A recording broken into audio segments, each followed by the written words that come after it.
Hello, welcome to Libra Philippines. So, reading po ito for Libra, Sun, Moon, Rising, Venus, Jupiter, Libra. Take only what resonates. Bali, hindi ito magre-resonate sa lahat. So, kunin mo lang yung mga messages na magre-resonate para sa'yo. Kung hindi ka pa nakaka-subscribe sa ating channel, pahit na lang ng subscribe button, notification bell. Ma-appreciate ko po lahat ng likes, comments, and shares.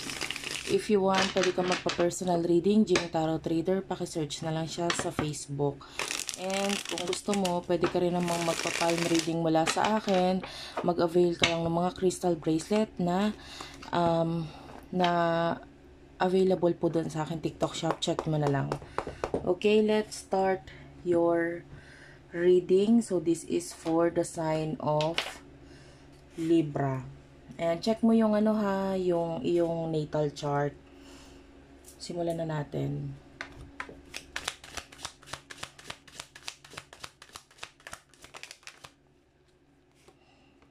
Queen of Pentacles, Four of Swords,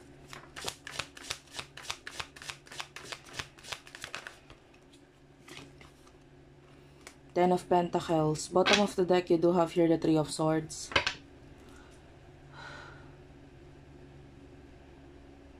Pagdating sa money, nakikita natin a lot of improvements, a lot of... Kung hindi maganda yung pinanak mo ng money mo ngayon, this is not your reading. I can see a person here na napakaganda ng kanyang money. Okay? There's a sources of income na talaga naman nag-grow. Talagang nakikita na yung resulta, yung pera dito. With the Four of Swords, I feel like might be may mga bagay kang hindi magawa ngayon pero gusto mong gawin. Pero might be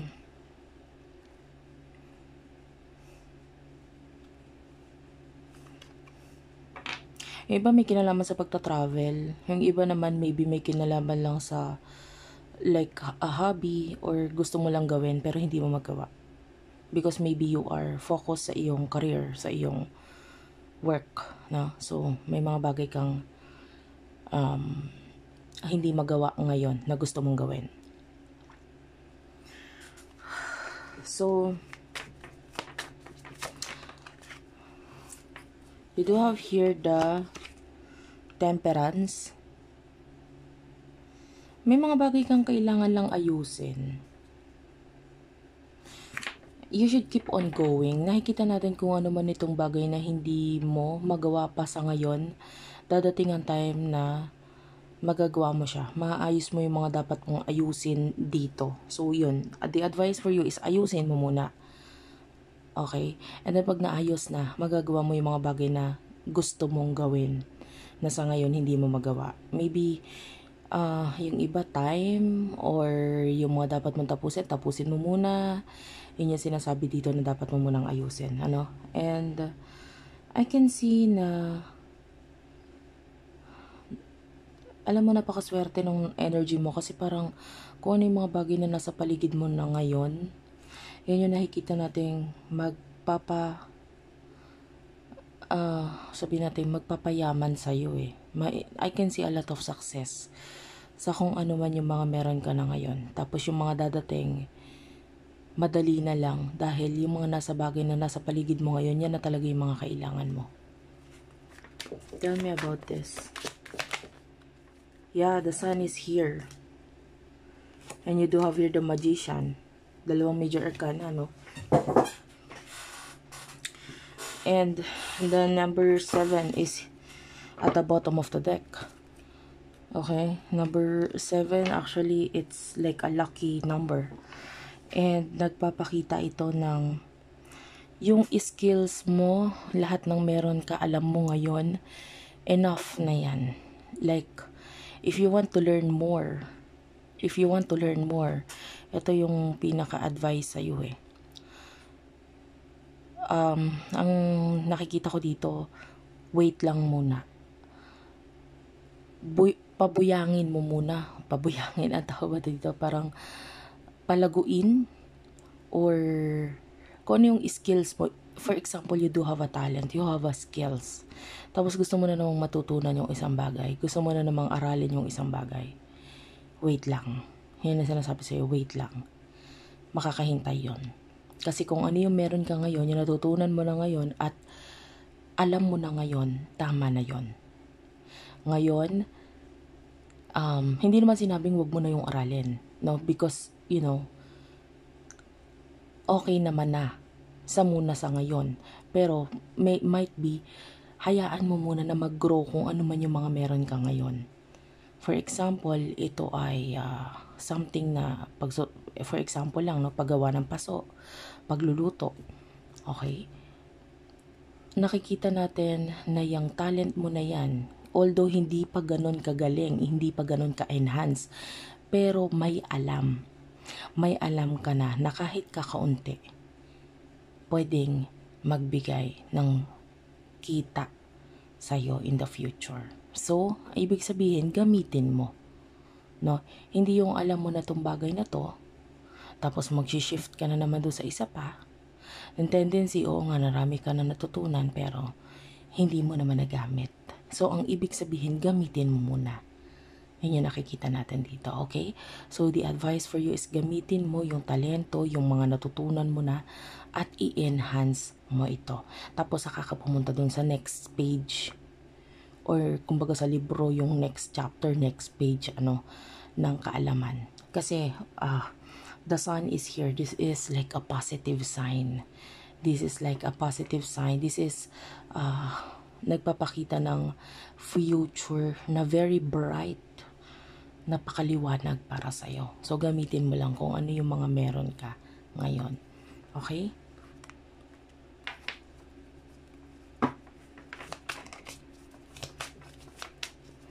Any messages pagdating sa love?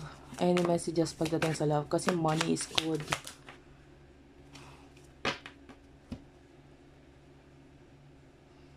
Wait lang, guys. 7 of Cups is here.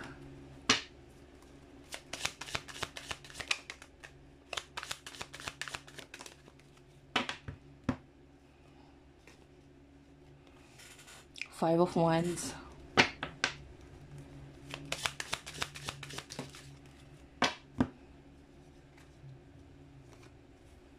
Nine of Swords.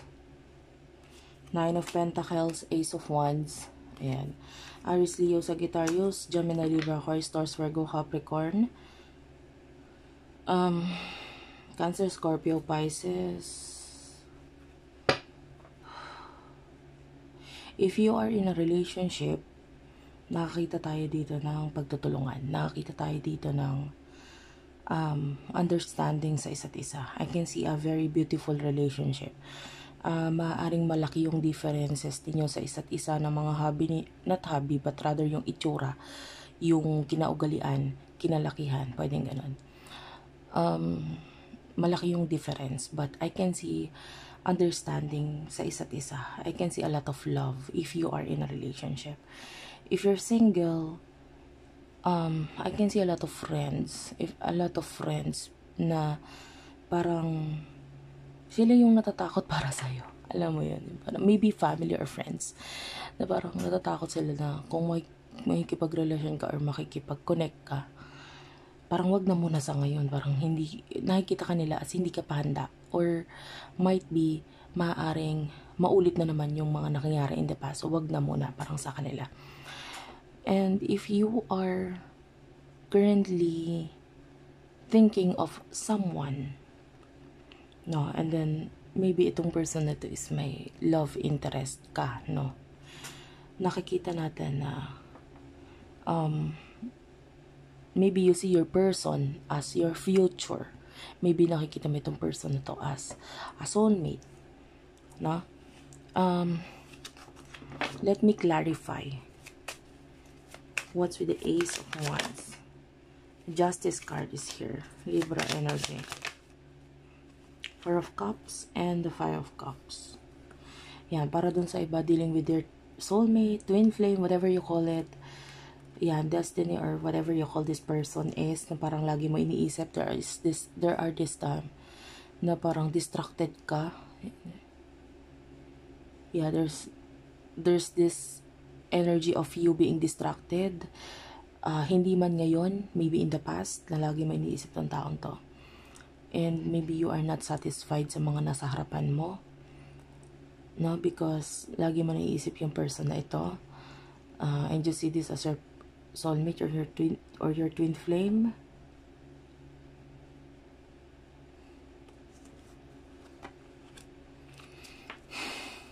The Hangman is here.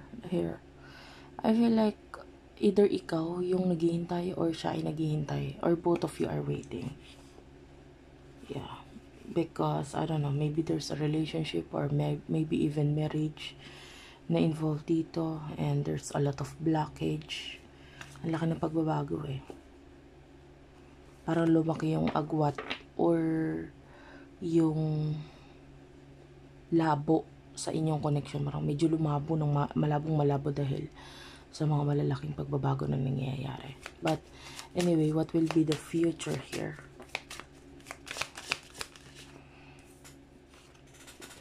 Now here the Empress, future is you would definitely love yourself even more. Kasi parang maybe in the past, naalala or naisip mo itong taong to, but in the future, dahil medyo lumabo, mas nakita mo muna ngayon yung sarili mo. Mas nakita mo muna yung sitwasyon mo, yung buhay mo. And might be, regarding do sa person in the past na yun, yung twin flame or yung soulmate or yung person mo na yun, maybe hindi ko na nakikita nagpo-focus ka sa kanya or sa buhay niya. You're focusing on yourself. You're loving yourself even more. Ganon. And how about that person? The Death card is here, Scorpio energy. Yeah, some kind of ending ang nangyari sa inyo.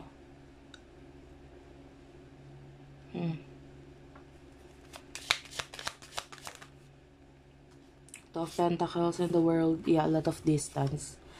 Mas lalong lumalayo yung distansya or yung connection niya is medyo, sabi ko nga, lumalabo talaga dito. And kasi may energy sa inyo na parang pataasan ng ego, and gawin mo muna to, kahit walang salitaan to, walang usap-usap, pwedeng may bagay siyang hinihintay sa'yo na gawin mo or ibigay mo, and or maaaring may hinihintay ka rin naman sa kanya na gawin niya or sabihin niya. So something to do with that, na parang paunahan kayo, mauna ka muna, then ibibigay ko din or sasabihin ko din kung ano yung sa akin, kung anong palagay ko, anong tingin ko, anong emotion ko para sa'yo. So may ganun pataasan ng ego. Tell me more. Like no one here is letting go or surrendering. Maybe feeling mo nag-surrender ka na, but definitely hindi ka pa nag-surrender. King of Cups is here, so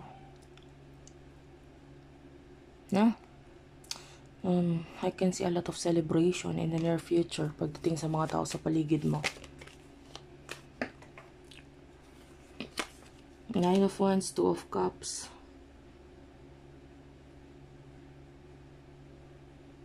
The Lovers is at the bottom of the deck.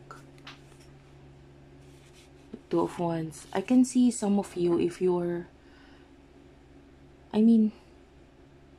hindi lang sa relasyon pati sa mga tao, nakikita natin na nagbibigay ka na ng boundaries in the near future. Sa mga tao sa paligid mo, sa mga maybe friends, mga kasalamuha mo, na parang ito yung boundaries natin, hanggang dito lang tayo pwedeng maging close, hanggang dito lang tayo pwedeng mag-usap, etc. Ganun. Nakikita natin na nilalagyan mo na ng boundaries. And with the Nine of Wands, I feel like you're okay. Kasi parang natuto ka na sa mga dating pagkakamali. Maganda. Okay lang naman yun, yung maglagay ka ng boundaries sa mga tao sa paligid mo. Kahit sa relationship. I will not take this. The Chariot is here. Clarify the Chariot. Ace of Pentacles and the Devil. Ace of Swords. Some of you, nakakita tayo ng pagta-travel in the future. Yeah.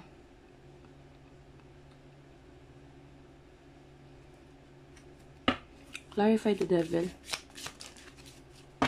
Three of Pentacles.